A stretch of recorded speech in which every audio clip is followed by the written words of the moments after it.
Hello, students. How are you all? I hope everyone is fine and doing well. In the first class of your English CB, we just gave you a PDF form of the first page of your first chapter, Oliver Finds a Home. So, today we are going with the reading part and also the explanation part of the whole chapter. So, shall we start? Oliver Finds a Home. This is an extract from the novel Oliver Twist.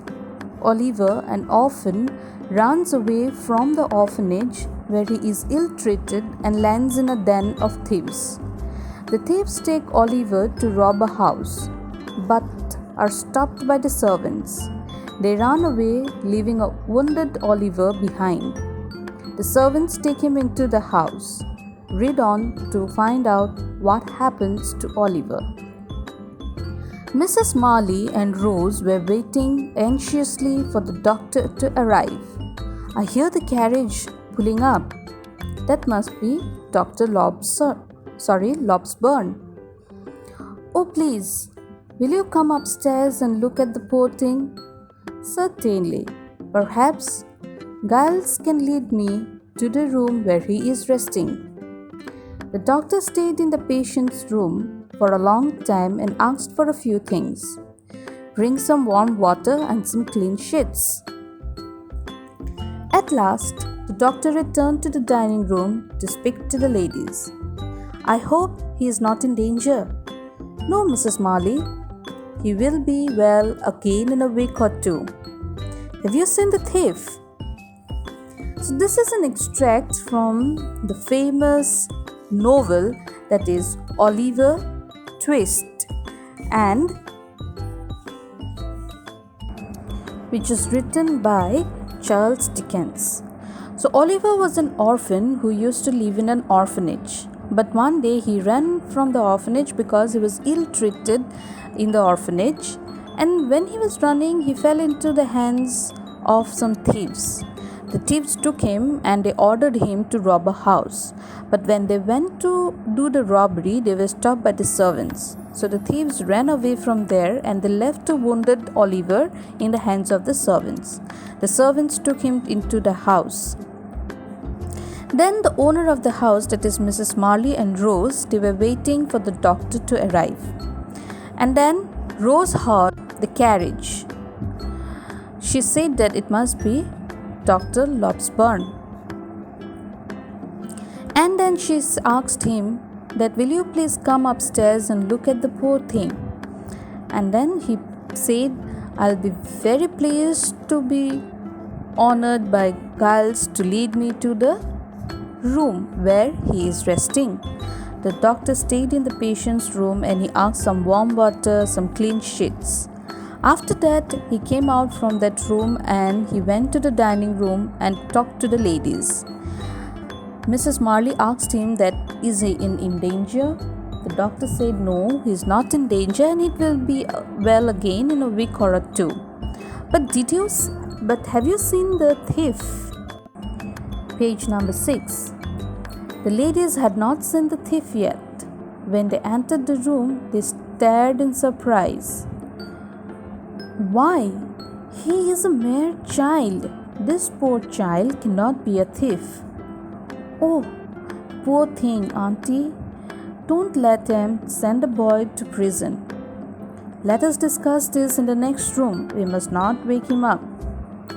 All three of them discussed the matter in whispers. We should listen to what he has to say. If he is innocent, then we can help him. If he is guilty, he should be handed over to the police. Yes, I agree, but I am certain that he is blameless. In the evening, when Oliver woke up, he was tired, but he was also keen to tell his story. The thieves wanted me to do all kinds of wrong things. They wanted me to rob your house, and then they left me wounded here. The ladies were moved by the story of Oliver's unhappy life. We must not let the police take him away. I would not harm one hair of his head. We must prepare the servants for when the police arrive. So the ladies went to see the thief and they were shocked to see because Oliver was only a child. And Rose said that, Auntie, we should not let him to be sent to the prison. And the doctor said that let's not discuss all these things in this room. Let him take rest. We will discuss all the matter in the next room. They went to the next room. They were discussing. The doctor said that if he is guilty, he has to be sent to the police. But if he is not guilty, then we will not let him to be harmed by the police. But before discussing or giving a decision on that, first we must listen to the boy. And Mrs. Marley also agreed to the point. In the evening when Oliver woke up, he was very tired, but he was also very eager to tell his story to the owner of the house.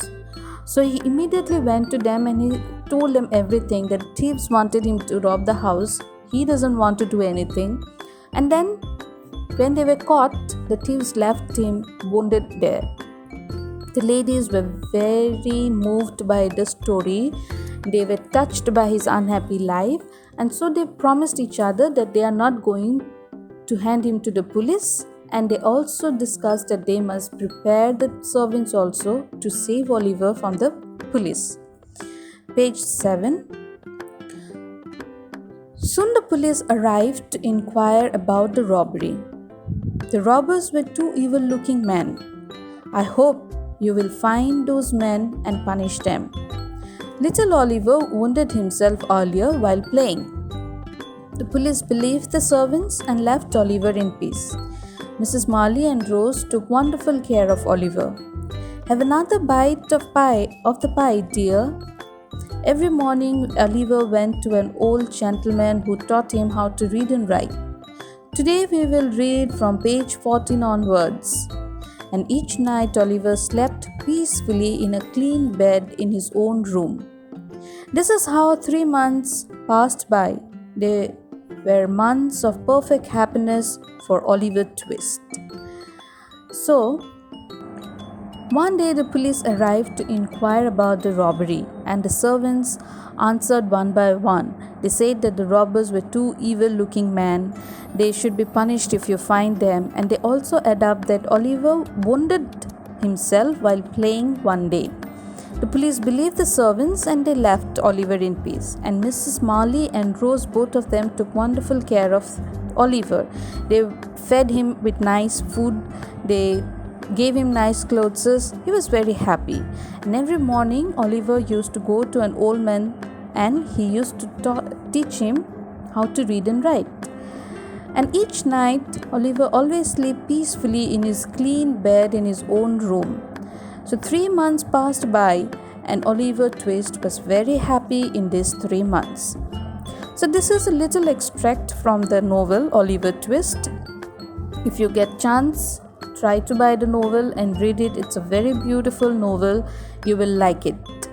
I hope you all have understood what is the story about, and I hope if you have any doubt, anything you want to ask, you can clarify it in the evening session. So let's wrap up with the explanation part. Thank you and have a wonderful day.